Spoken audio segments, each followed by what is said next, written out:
Livro de Jonas, capítulo 1, do verso 1 ao verso 17, é a leitura que nós vamos fazer para pensar sobre Jonas e a rebelião. Jonas e a rebelião. Capítulo 1, do verso 1 ao 17, os irmãos vão poder acompanhar a leitura também pelo telão, pelo data show. A palavra do Senhor veio a Jonas, filho de Amitai, dizendo: levante-se, vá à grande cidade de Nínive e pregue contra ela, porque a sua maldade subiu até a minha presença. Jonas se levantou, mas para fugir da presença do Senhor, para Tarsis. Desceu a Jope e encontrou um navio que ia para Tarsis. Pagou a passagem e embarcou no navio para ir com eles para Tarsis, para longe da presença do Senhor. Mas o Senhor lançou sobre o mar um forte vento e levantou-se uma tempestade tão violenta que parecia que o navio estava a ponto de se despedaçar. Então os marinheiros ficaram com medo e clamavam cada um ao seu Deus. Lançaram no mar a carga que estava no navio para que ele ficasse mais leve. Jonas, porém, havia descido ao porão do navio, ali havia se deitado e dormia profundamente. O capitão do navio se aproximou de Jonas e lhe disse: o que está acontecendo com você, agarrado ao sono? Levante-se, invoque o seu Deus, talvez assim esse Deus se lembre de nós para que não pereçamos. Os marinheiros diziam uns aos outros: vamos lançar sortes para descobrir quem é o culpado desse mal que caiu sobre nós. Lançaram sortes e a sorte caiu sobre Jonas. Então lhe disseram: agora nos diga, quem é o culpado por esse mal que nos aconteceu? Qual é a sua ocupação? De onde você vem? Qual é a sua terra? De que povo você é? Jonas respondeu: eu sou hebreu e temo o Senhor, o Deus do céu, que fez o mar e a terra. Então os homens ficaram com muito medo e lhe perguntaram: o que é isso que você fez? Pois aqueles homens sabiam que Jonas estava fugindo da presença do Senhor, porque ele lhes havia contado. Então lhe perguntaram: o que devemos fazer com você para que o mar se acalme? Disseram isso porque o mar ia se tornando cada vez mais tempestuoso. Jonas respondeu: peguem-me e me lancem no mar, então o mar ficará calmo, porque eu sei que por minha causa essa grande tempestade caiu sobre vocês. Em vez disso, os homens remavam, esforçando-se para alcançar a terra, mas não podiam, porque o mar ia se tornando cada vez mais tempestuoso contra eles. Então clamaram ao Senhor e disseram: Senhor, rogamo-te que não nos deixe perecer por causa da vida desse homem, e não faças cair sobre nós esse sangue inocente, porque tu, Senhor, fizestes o que foi do teu agrado. Em seguida, os marinheiros pegaram Jonas e o lançaram no mar, e a fúria do mar se acalmou. Então esses homens temeram muito o Senhor. Ofereceram sacrifícios ao Senhor e fizeram votos. O Senhor ordenou que um grande peixe engolisse Jonas, e Jonas esteve 3 dias e 3 noites no ventre do peixe. A história de Jonas é uma das histórias mais famosas e conhecidas da Bíblia. Com certeza, a maioria aqui já teve algum tipo de contato com a história desse homem, que foi milagrosamente preservado no ventre de um grande peixe por 3 dias e 3 noites. Mas eu posso dizer para vocês que a história de Jonas não é apenas uma das histórias mais famosas da Bíblia, como também é uma das histórias mais criticadas da Bíblia. Depois do livro de Gênesis, um dos livros mais criticados da Bíblia é o livro de Jonas, justamente por conta dos inúmeros milagres e dos acontecimentos sobrenaturais que estão registrados nesse livro. Uma tempestade súbita, um homem vivo na barriga de uma suposta baleia por um longo período de tempo, uma planta que nasce e morre do nada. É por causa desse tipo de acontecimento que muitos chegam a questionar a veracidade do livro de Jonas. Alguns chegam até a tentar dizer que, na verdade, o livro de Jonas é uma espécie de conto de fadas. É apenas uma história fictícia que foi usada pelo autor bíblico como uma espécie de parábola, mas não é uma coisa que aconteceu de verdade. É assim que eles criticam a veracidade do livro de Jonas. Mas o fato é que, se Deus é Deus, nada é impossível para Ele. Nós devemos lembrar, como a leitura que nós fizemos aqui no início do culto, que o próprio Senhor Jesus Cristo, Ele fez questão de dizer que os eventos que são registrados aqui em Jonas são eventos reais, eventos que aconteceram no tempo e no espaço. Ele falou sobre o arrependimento do povo de Nínive, mostrando que aquilo realmente aconteceu no decorrer da história. Então, quando nós deixamos de procurar erros, de questionar a palavra de Deus e começamos a ouvir a palavra do Senhor, nós aprendemos muitas coisas importantes na história de Jonas. E a minha oração, a minha esperança é que à medida em que a gente vá caminhando por esse livro, por esses versículos, Deus ele possa usar as verdades que estão aqui para amadurecer o nosso coração. Se Deus permitir, nós vamos abordar esses 4 capítulos de Jonas em 4 mensagens. Hoje, no primeiro capítulo, nós vamos falar sobre Jonas e a rebelião. Na próxima oportunidade, no capítulo 2, nós vamos falar sobre Jonas e a oração. Depois, no capítulo 3, nós falamos sobre Jonas e a pregação, quando ele chega a Nínive. E no capítulo 4, nós vamos pensar um pouco sobre Jonas e a compaixão. Mas hoje, por enquanto, nós vamos manter a nossa atenção na rebelião de Jonas. Eu acho que uma pergunta que resume bem o capítulo 1 do livro de Jonas é a seguinte: o que acontece quando um crente, quando o servo de Deus, ele desobedece ao Senhor? O que acontece quando a gente resiste ao chamado de Deus para a nossa vida? O que acontece quando o crente ele tenta dar as costas para Deus? É isso que o nosso texto responde. Mas antes de pensar sobre a rebelião de Jonas, eu queria conversar com vocês sobre a comissão que Jonas recebeu, que está registrada aí no versículo 1 e no versículo 2. A palavra do Senhor, diz o texto, veio a Jonas, filho de Amitai. Notem comigo que a comissão que Jonas recebeu foi uma comissão divina, ou seja, Jonas não foi convocado para o serviço por meio de uma autoridade humana, ele foi convocado para o serviço pelo próprio Deus. Não foi algum rei, algum juiz, alguma autoridade civil de Israel que convocou Jonas.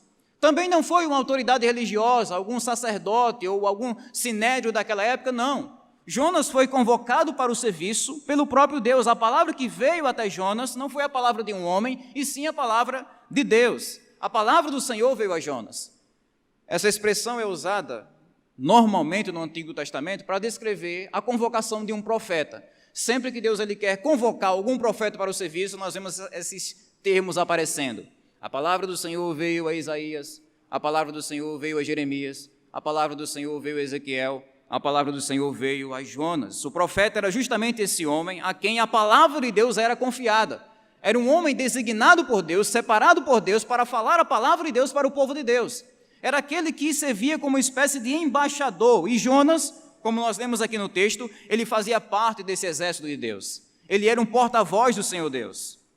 E aqui nós temos o próprio Deus se comunicando com Jonas, confiando nas mãos dele uma missão. E que missão é essa?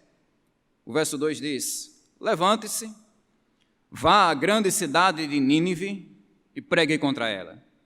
Em termos simples, nós podemos dizer que a missão que Jonas recebeu era a missão dele sair do seu local, onde ele estava, viajar 800 quilômetros para chegar até a cidade de Nínive, que era uma superpotência naquela época, ocupada pelos assírios, que, por sinal, era um povo inimigo da nação de Israel, inimigo do povo de Deus. E Jonas iria fazer essa viagem no lombo de um camelo a pé, ou no lombo de um jumento, com muita dificuldade, chegar até essa cidade distante, não para trazer uma palavra positiva para aquelas pessoas.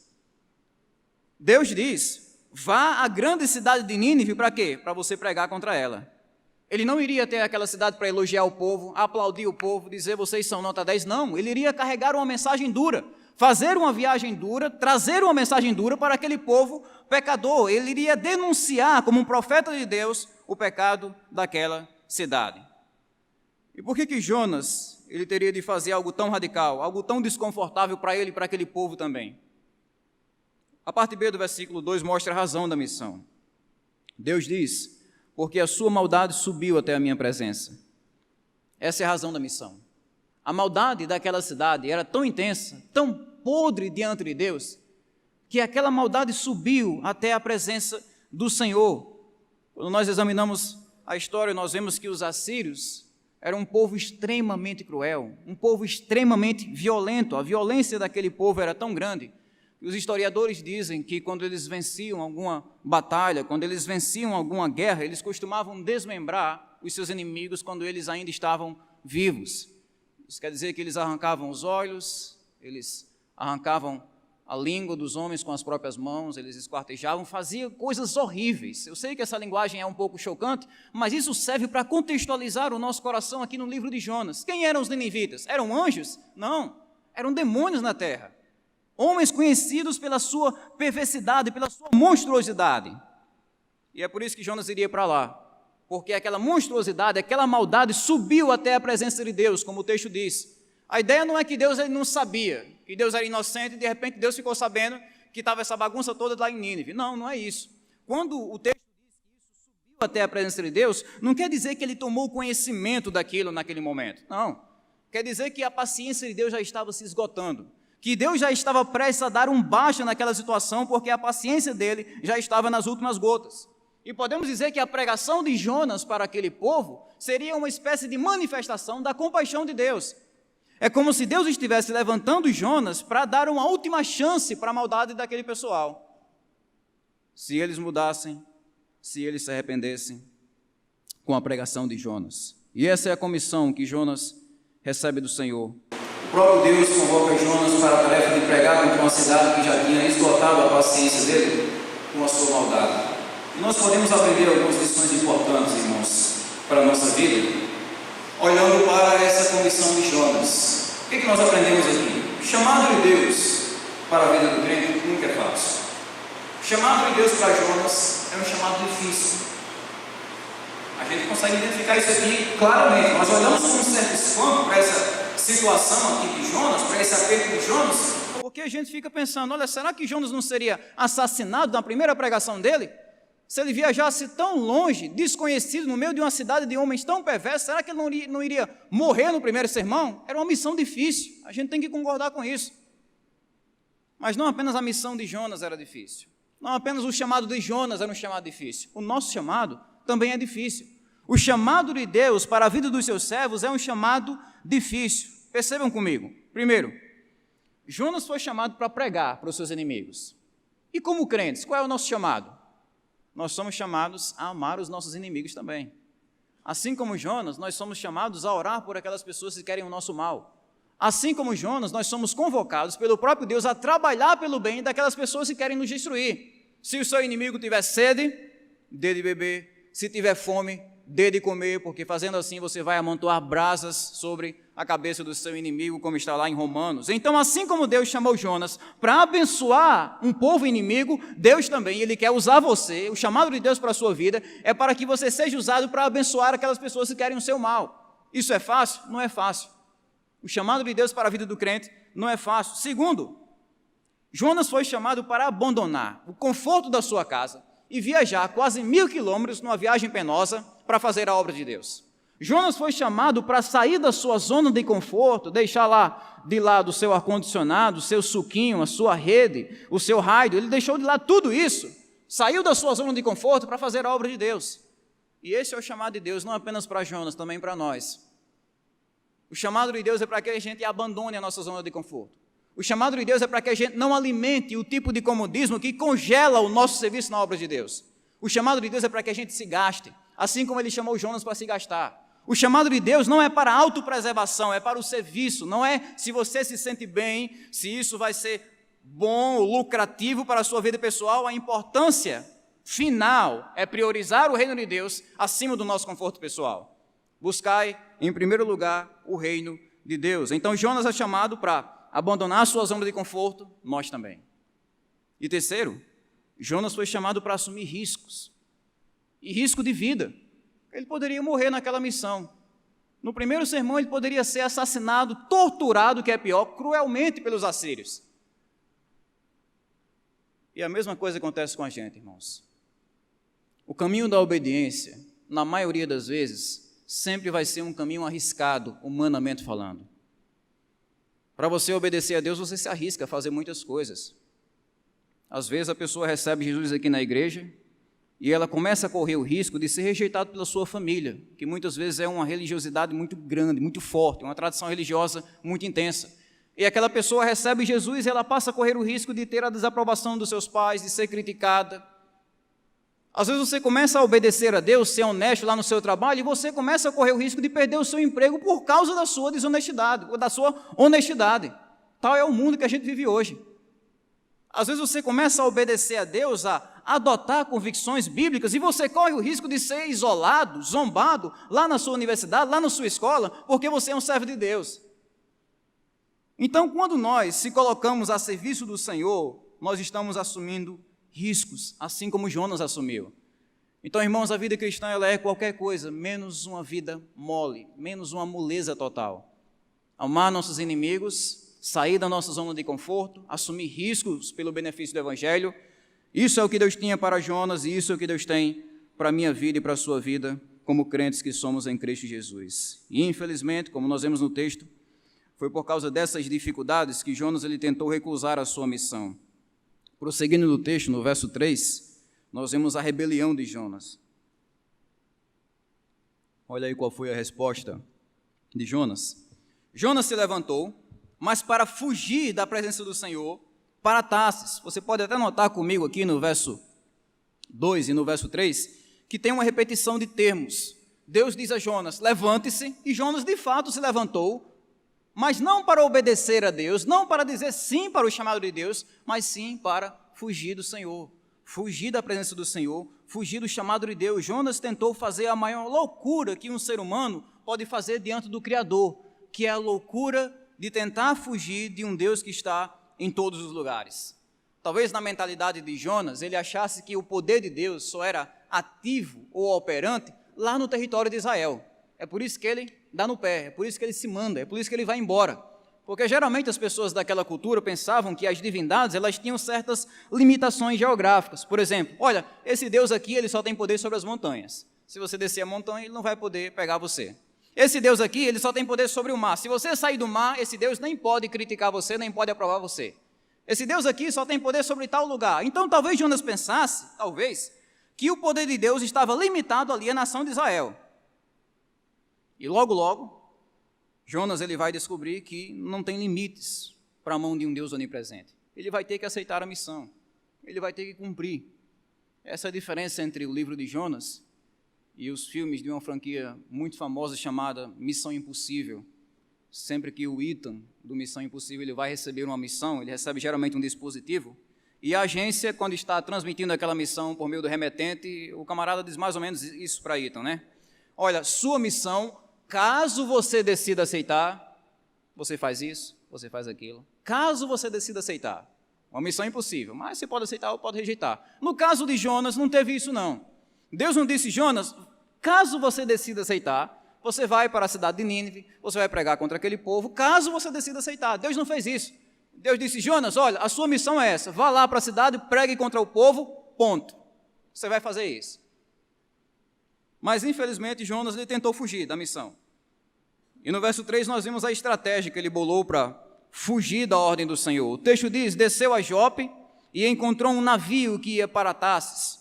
Pagou a passagem e embarcou no navio para ir com eles para Tarsis, para longe da presença do Senhor. Quando nós examinamos o mapa daquela época, algumas Bíblias até apresentam esse mapa, nós descobrimos que existem duas coisas que mostram o quanto essa fuga de Jonas foi uma fuga espantosa.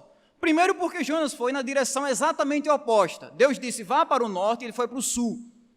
É como se ele estivesse tentando vencer Deus pelo cansaço. E segundo, pela geografia daquela época, a cidade de Tarsis ficava a aproximadamente 4.000 quilômetros de onde ele estava.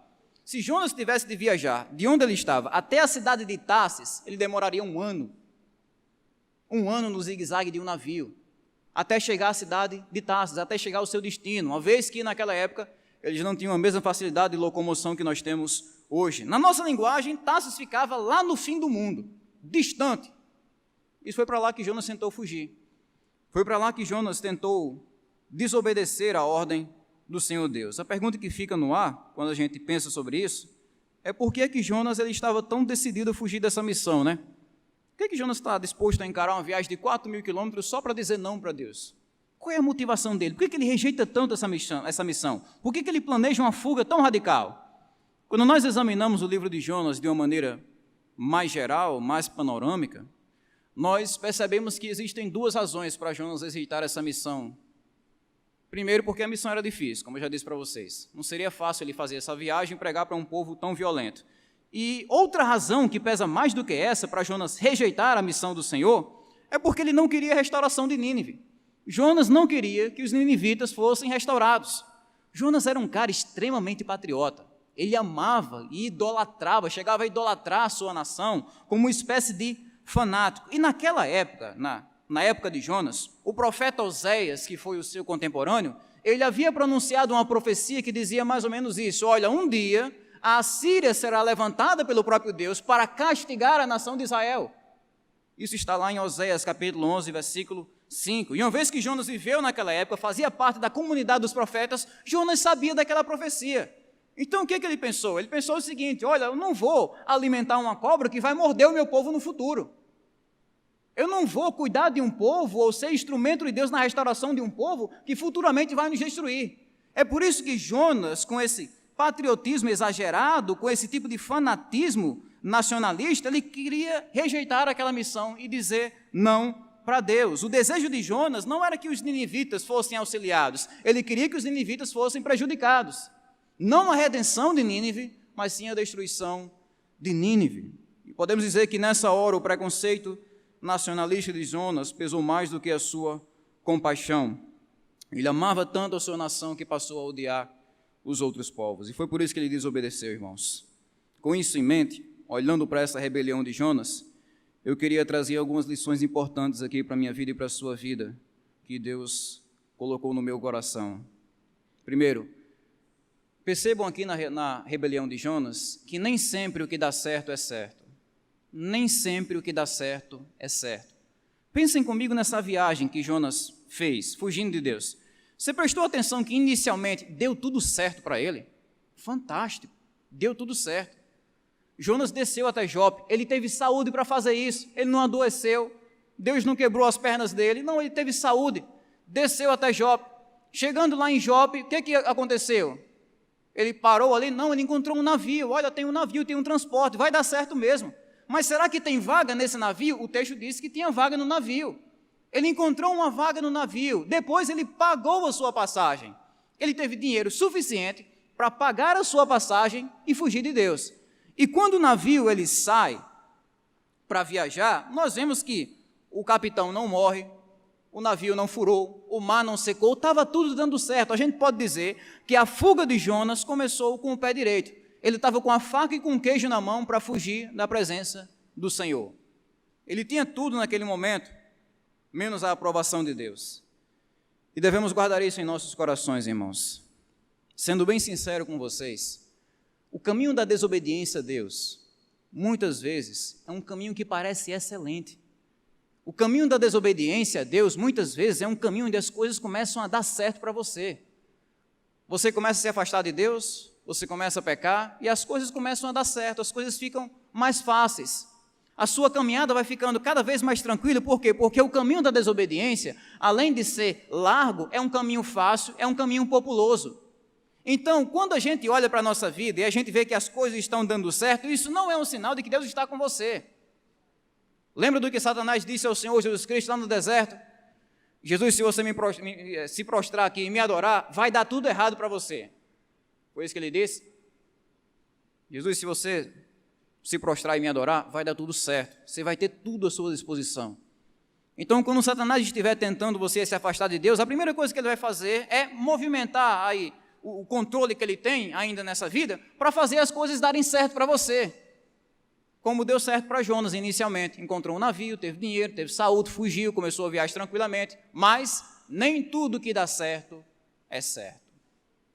O caminho da destruição e da desobediência, apesar de ser um caminho fácil, é um caminho que traz prejuízo a longo prazo, porque nem sempre o que dá certo é certo. A segunda coisa que nós aprendemos aqui na rebelião de Jonas é que o preconceito sempre vai ser um empecilho para a obra de Deus.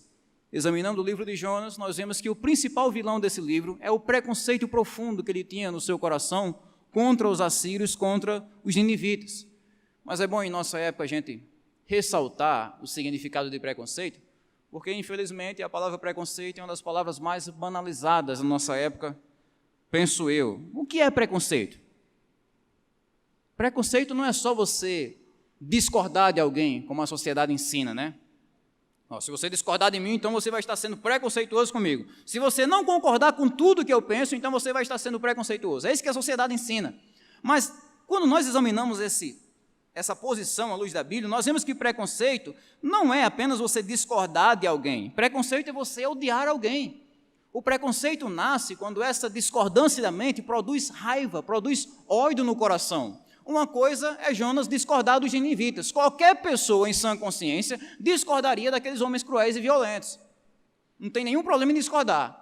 Agora, a partir do momento que Jonas começou a desejar um inferno, a destruição, a condenação para aquela cidade, aí é onde o ódio entrou no coração dele e nós temos um sentimento aproximado daquilo que nós chamamos hoje de preconceito. E sempre que nós, irmãos, começamos a odiar alguém, sempre que nós começamos a olhar para as pessoas de cima para baixo, sempre que nós começamos a desejar o mal para os outros, nós estamos sendo aquilo que podemos chamar de preconceituosos. Nós estamos odiando pessoas que Deus ama. Nós estamos trabalhando pela destruição de pessoas que Deus quer restaurar.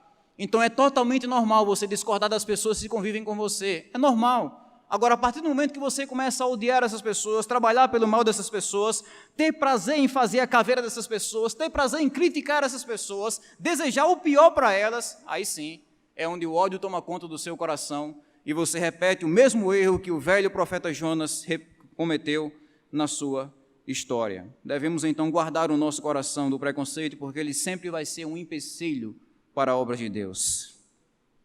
Então nós vemos aqui que Jonas estava se destruindo com o próprio ódio nacionalista que ele tinha contra os assírios, e Deus ele resolve intervir nessa situação, trazendo restauração para a vida de Jonas. Quando nós prosseguimos o texto do verso 4 ao verso 17, nós vemos que Deus ele resolveu restaurar a vida daquele profeta rebelde.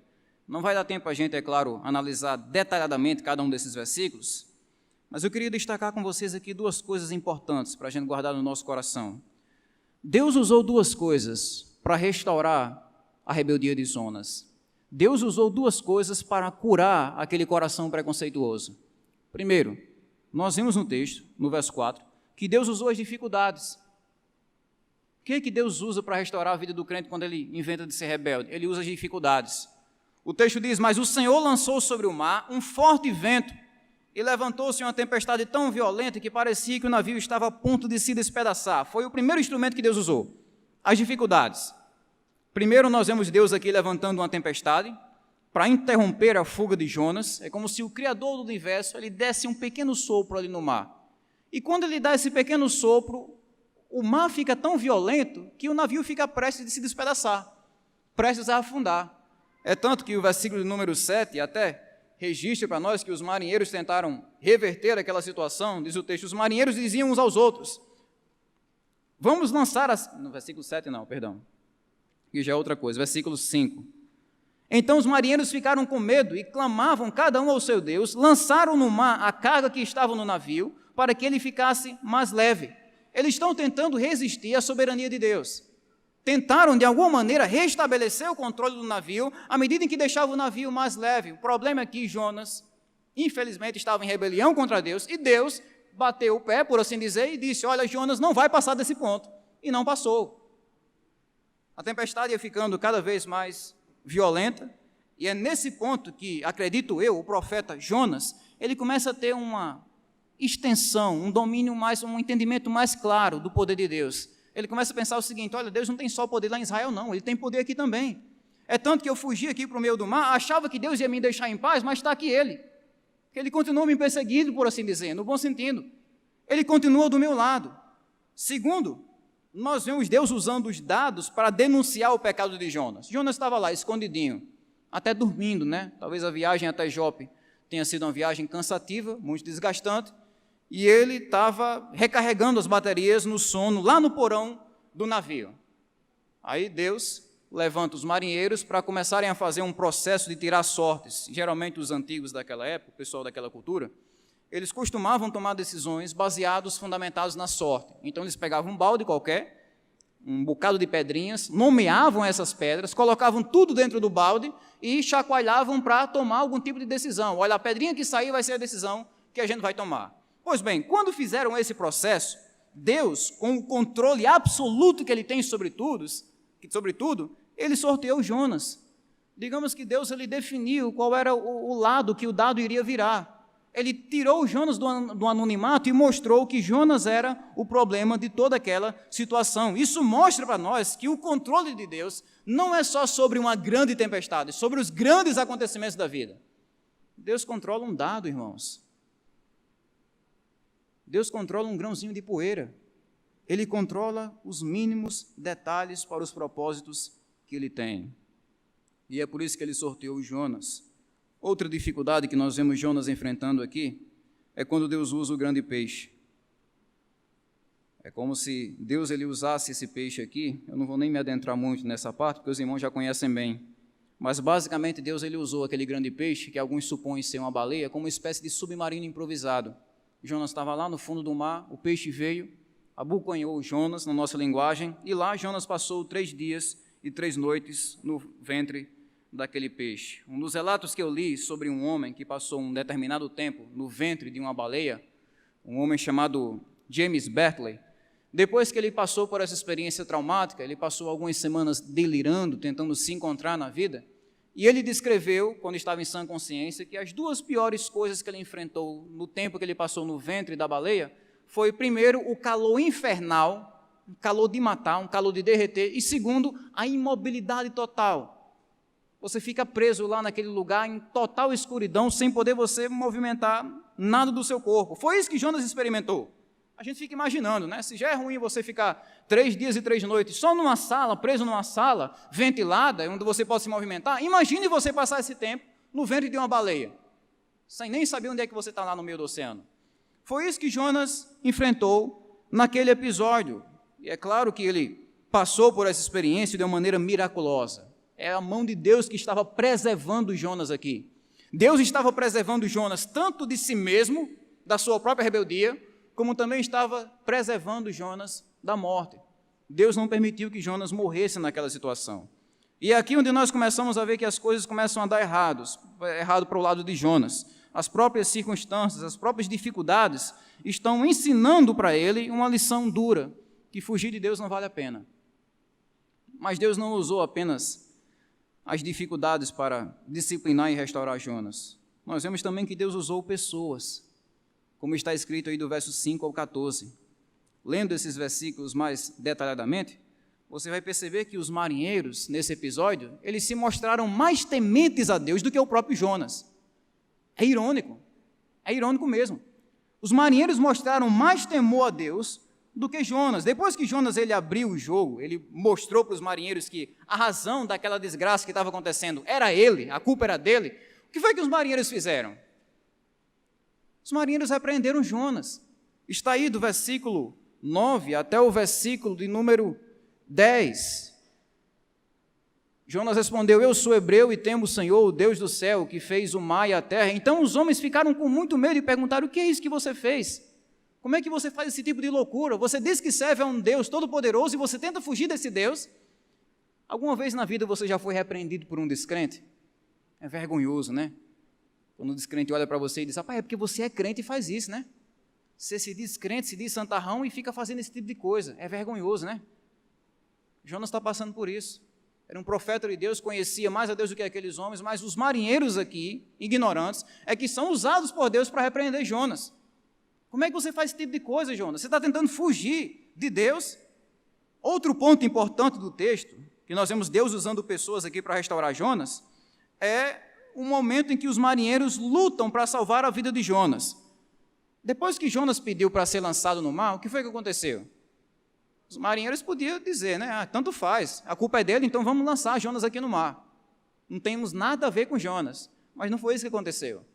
Depois que Jonas ele revela a sua culpa e diz que quer ser lançado no mar, naquela hora Jonas já entregou as pontas, os marinheiros lutam para salvar a vida de Jonas. Os marinheiros têm compaixão de Jonas, que tem um coração frio. O texto diz que eles tentaram navegar, tentaram puxar o navio até a praia, até a costa, numa última tentativa de preservar a vida de Jonas. É como se ele dissesse: Jonas, você não vai morrer não, a gente não vai sacrificar você não, a culpa é sua, mas nós temos compaixão de você. Então perceba que enquanto Jonas tinha um coração frio e duro e não tinha compaixão do povo de Nínive, os marinheiros filisteus, pagãos, gentios, que não conheciam a Deus, tinham compaixão de Jonas e dão uma lição de moral forte para Jonas. E foram essas pessoas irmãos, irmãs e amigos, que Deus usou para restaurar a sanidade de Jonas, como nós veremos futuramente no capítulo 2. Deus usou essas duas coisas, as dificuldades e as pessoas.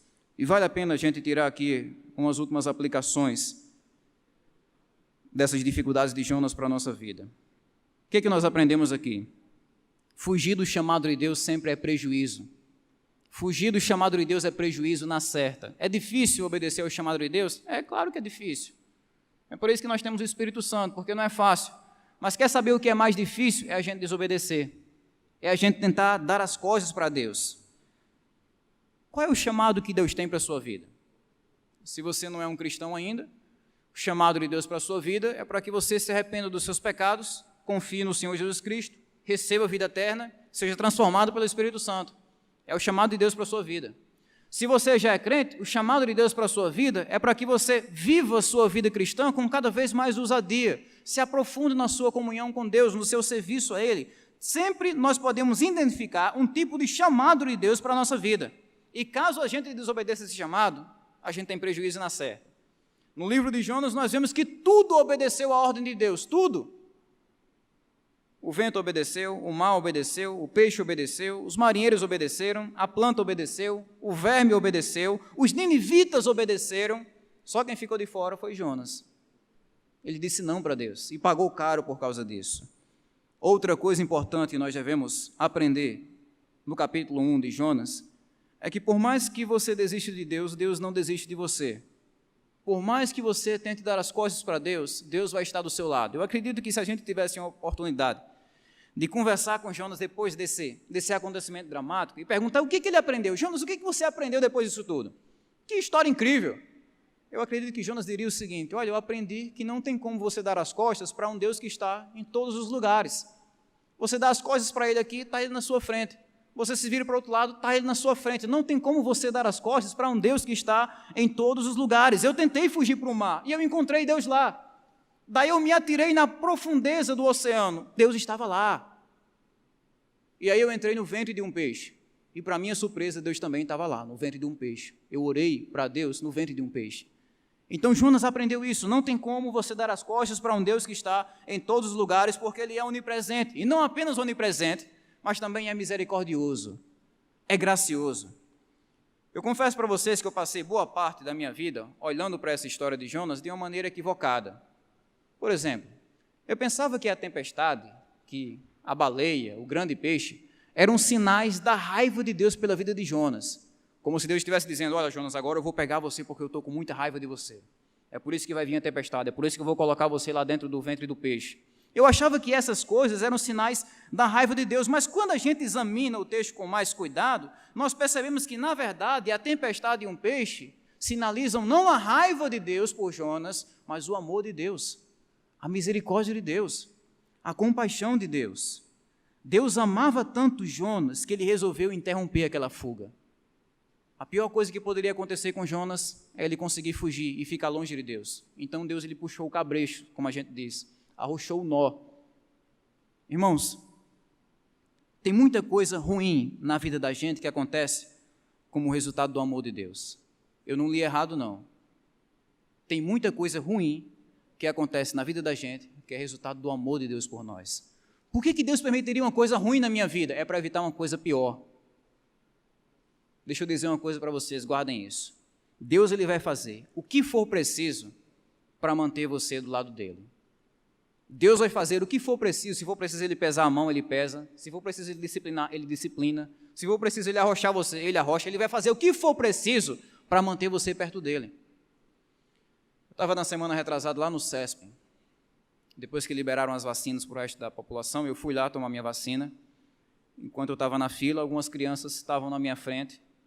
E o que chamou minha atenção foi o fato de que quando uma criança entrava lá dentro, a outra criança ficava espantada, né, quando começava a ouvir os berros, os gritos da criança que estava tomando injeção. Papai, o que está acontecendo lá dentro?